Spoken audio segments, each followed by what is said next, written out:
Good morning ચાની શરૂઆત આજે હું ઇન્ટરગ્લોબ એવિએશનથી કરીશ. તો જેફરીસનો એક અહીંયા પોઝિટિવ બ્રોકરેજ રિપોર્ટ આવ્યો છે. નો ડાઉટ ન્યૂઝ નેગેટિવ છે, પરંતુ જેફરીસ અહીંયા પોતાના તરફથી એક પોઝિટિવ રિપોર્ટ આપી રહ્યા છે. તેમને ખરીદારીની સલાહ આપી છે. લક્ષ્યાંક તેમને 6,140 રૂપિયા પ્રતિ શેર કરે છે. અહીંયા તેમનું કહેવું છે કે ડીજીસીએ ઇન્ડિગો પર લગભગ 22 કરોડનો તેમને દંડ ફટકાર્યો છે. જે ગત વર્ષ ડિસેમ્બરમાં જે ફ્લાઇટમાં જે કટોકટી થઈ હતી તે મામલે તેમના પર આ દંડ ફટકારવામાં આવ્યો છે. પરંતુ દંડ છે તે બહુ જ એક મામૂલી રકમ તેમને લાગી રહ્યો છે. સાથે તેમને એ પણ કહેવું છે કે શેડ્યુલ પર ડીજીસીએનું ગાઈડલાઇન્સ જે છે તે અહીંયા નજર બનાવી રહ્યું છે. એટલે પોઝિટિવ અહીંયા તેઓ આ ન્યૂઝને નો ડાઉટ ન્યૂઝ નેગેટિવ છે, પરંતુ તેઓ ફિલહાલ તેમનું કહેવું છે કે દંડ ખૂબ જ મામૂલી છે. આ કારણસર તેઓ પોઝિટિવ રિવ્યૂ આપી રહ્યા છે. ત્યારબાદ નજર કરશું ફેડરલ બેંક પર. પોઝિટિવ ખાસ કરીને પરિણામ બાદ અહીંયા સીએલએસએ તરફથી પણ આપણને આઉટ પરફોર્મ રેટિંગનો રિપોર્ટ જોવા મળી રહ્યો છે. લક્ષ્યાંક વધારીને તેમને 300 રૂપિયા પ્રતિ શેર કર્યા છે.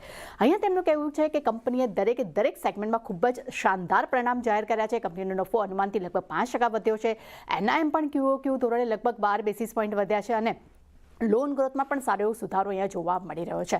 ત્યારબાદ નજર કરશું પોલીકેપ પર. અહીંયા પણ પરિણામ બાદ 3 અલગ અલગ બ્રોકરેજ રિપોર્ટ આવ્યા છે. ત્રણેય તરફથી જ આપણને પોઝિટિવ રિવ્યૂ આવી રહ્યા છે.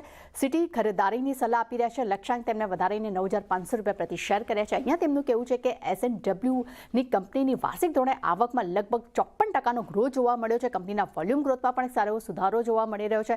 પણ નો ડાઉટ તેમને એક વાત અહીંયા કરી છે કે પ્રાઇસીસમાં જે વિલંબ થયા હતા પ્રાઇસીસ વધારવામાં, તેનું ઇમ્પેક્ટ જે છે તે માર્જિનના ફ્રન્ટ પર જોવા મળી રહ્યું છે. અને કોમોડિટીઝમાં ઇન્ફ્લેશન જે વધ્યું છે તે છતાં પણ કંપનીની માંગમાં એક મજબૂતી કન્ટિન્યુ જોવા મળી રહી છે. આ કારણસર તેઓ પોઝિટિવ રિપોર્ટ આવી રહ્યા છે.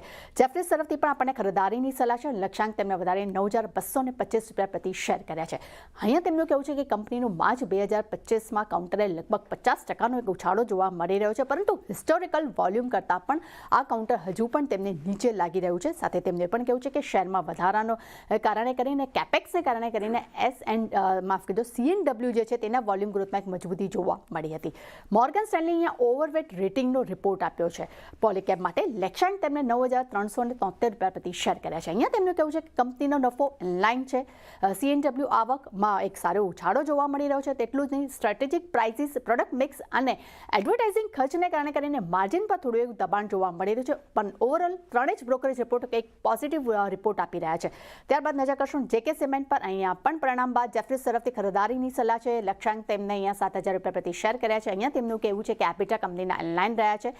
ખાસ કરીને ગ્રે સિમેન્ટ વોલ્યુમ જે છે તે 22%નો ઉછાળો અહીંયા વાર્ષિક ધોરણે જોવા મળી રહ્યો છે. પરંતુ સામે રિયલાઇઝેશનમાં ક્યુ ધોરણે ઘટાડો જોવા મળ્યો છે. પરંતુ સાથે તેમને પણ કહેવું છે કે FY28 સુધીમાં 40 MTPA ક્ષમતા વિસ્તાર પર અહીંયા કંપની જે છે તેના પર કામ કરી રહી છે. અને છેલ્લે નજર કરશું JSW સ્ટીલ પર. જેફરીસ તરફથી અહીંયા આપણને ખરીદારીની સલાહ જોવા મળી રહી છે. લક્ષ્યાંક તેમને 1400 રૂપિયા પ્રતિ શેર કર્યા છે.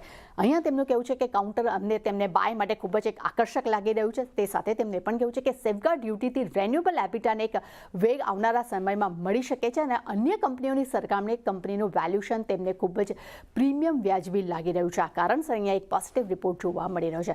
એટલે ચાની નો ડાઉટ ઘણા બધા બ્રોકરેજ ઉપર છે, પણ દરેક પર એક સારી એવી એક્શન જોવા મળી શકે છે. જી, આ બધા સ્ટોક્સ પર